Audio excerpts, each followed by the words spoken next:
गोदावरीचा उगम नोड दिसणार आपल्याला. या आहे मूळ गंगा गोदावरी उगमस्थान. हे बघा, हे गौतम ऋषी आईला माता, त्यांची पत्नी आईला माता तिथे धान्य वगैरे करायचे, भोजन करून खायचे, सगळे देवांना जेव घालायचे. गणपतीने इंद्रदेवांनी काय पाठवली शेतात धान्य खाण्यासाठी. दरबाची काडी फेकून मारली, जो हत्याचा पाप लागले, त्यांना श्राप लागले, म्हणून त्यांनी 12 वर्ष तपश्चर्या केली गौतम ऋषींनी. शंकर भगवान त्यांना प्रसन्न झाले. 3 उंबरांचे मुळातून गोदावरीचा उगम झाली. नाव पडला मूळ गंगा गोदावरी उगमस्थान. त्यांच्या आंघोळीसाठी निघाली गोदावरी. त्यांच्या आंघोळ झाली, त्यांचे पाप धुतले गेले. हीच गंगा गोदावरी गुप्त झाली. इकडे मंदिरामध्ये गोमुख आहे, म्हणजे गाईची मुंडी लावलेली आहे.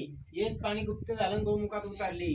पाडाचे काळे चालते शंकर भगवाननी जटामध्ये घेतली गोदावरी. समोर लाल मंदिर दिसतं, एक तांडव मुक्त केले तरी जाऊन जटा आपटली, म्हणजे हेच पाणी ते जटे मंदिरात निघालं. तसेच जटेतून खाली गंगाद्वार म्हणतो आपण, खाली गंगाद्वारे निघाली. रामकुंडात, खाली कुशेवरच्या कुंडात. मोठे मंदिरात त्र्यंबकेश्वर मंदिरापासून ती नाशिकला, नांदेडला, पंचवटीला मोठी गोदावरी झाली. ही गोदावरीला हे 5 प्रकार दान वाहतं तर पुण्यफळ मिळतं आपल्याला. यनेदान, उसरदान, अन्नदान, गौदान, खाण्याचे ओटे भरता. चांदी सोन्याची गाय वाहता. साडी चोळी असते ती वाहता गोदावरीला. आपल्याला हे माहिती नसतं, आपण का आणू शकत नाही, देऊ शकत नाही.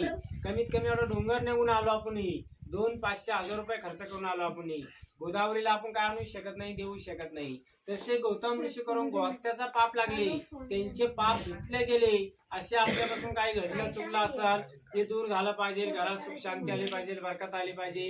हे मुख्य स्थान आहे गोदावरीचं. सगळ्यांनी उद्या हातांत पाणी जारायचं. करा पुढे सगळ्यांनी पिऊ नका, 2 मिनिटं पकडून धरा असं पाणी वगैरे असं धरायचं.